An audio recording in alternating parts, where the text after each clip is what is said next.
कहा गया।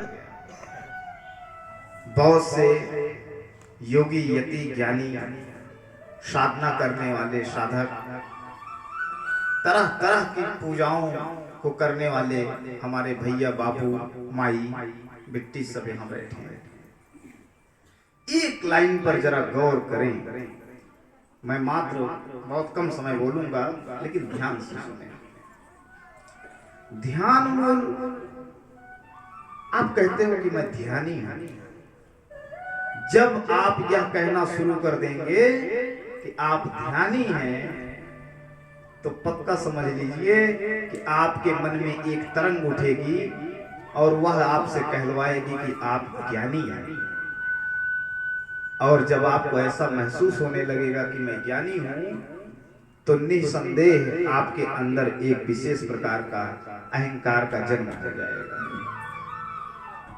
ये सूक्ष्म बातें हैं, लेकिन सतगुरु साहिब जी हमारे कहते हैं कि ध्यान मूल, यानी जितना आप ध्यान करते हो, कभी आपने सोचा था कि आपने ध्यान कहाँ किया? जब आप ध्यान करते हो तो आंख बंद कर लेते हो। जब आप आंखें बंद करते हो तो आपके मन में कोई ना कोई चित्र छवियां आ जाती हैं, और चित्र छवियां वही आती है आपके अंदर जो आपके मेमोरी में, जो आपके मस्तिष्क के स्टेटस पर बना हुआ चित्र होता है। बेशक आप यहां बैठे हो, आपके अंदर अभी ऐसे थोड़ी देर ध्यान करिए तो आपको आपका घर दिखाई देगा। आपको अगर कोई कल परसों में मुंबई से लौटा होगा तो वह मुंबई देख रहा होगा। कोई मायके से आई होंगी तो उनको मायका दिख रहा होगा। मेरी बात को समझिए, आखिर ये है क्या? ये है क्या? यह केवल आपके मस्तिष्क का मात्र उद्गार है। बहुत सूक्ष्म बातें हैं, इसको गौर करें तो आखिर है क्या ये? यह है क्या? यह उद्गार आता कहां से है? आपके मन से, आपके मस्तिष्क से। तो जो भी आप ध्यान करते हैं वह कोई निश्चित नहीं है कि आपका ध्यान ध्यान है। बहुत गहरी बात समझने का प्रयास करें। कोई जरूरी नहीं कि आप जो ध्यान कर रहे हो ध्यान ही है, क्योंकि उस ध्यान में आपको चित्र है, वेदनाएं हैं। आप ध्यान करते करते रोने लगते हैं, आप ध्यान करते करते मुस्कुराते रहते हैं, आप ध्यान करते करते रोने लगते हैं, गाने लगते हैं, पता नहीं क्या क्या करते हैं। तो क्या आप जाने कि ध्यान क्या है? नहीं जानता है। इसलिए मस्तिष्क और मना पटल से उपजी हुई उन चीजों का परित्याग करिए जो आपको यह भान कराता है कि आप ध्यानी बन बैठे हो। रामानुजम एक महान व्यक्तित्व भारत में हुआ। बचपन में वो छोटे थे, कहीं बैठ जाते थे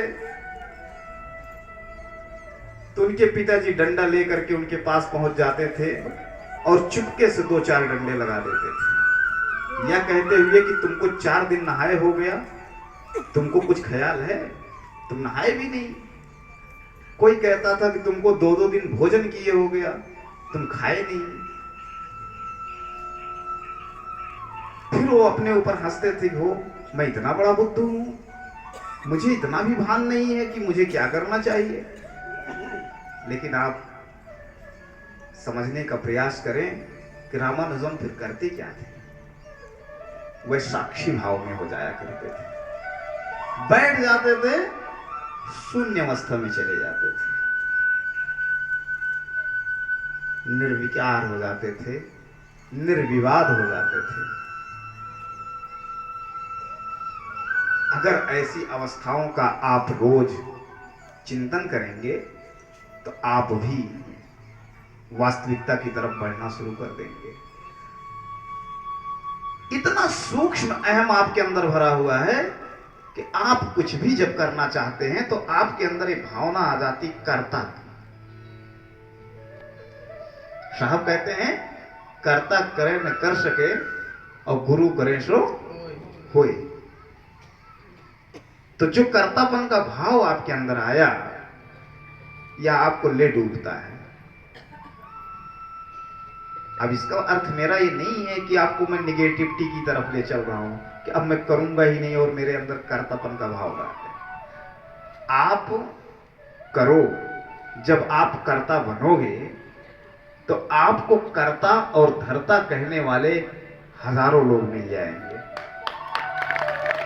लेकिन जब वह भान आपके भीतर रहेगा तो आप निसंदेह समझ जाओ कि बहुत नीचे जा रहे हो। क्योंकि हमारे संतों ने कहा है कि यह जीवन अब पता नहीं फिर मिलेगा कि नहीं मिलेगा। तो इस जीवन को बहुत गहराई से समझने का, विचार करने का समय है। किसी ने कहा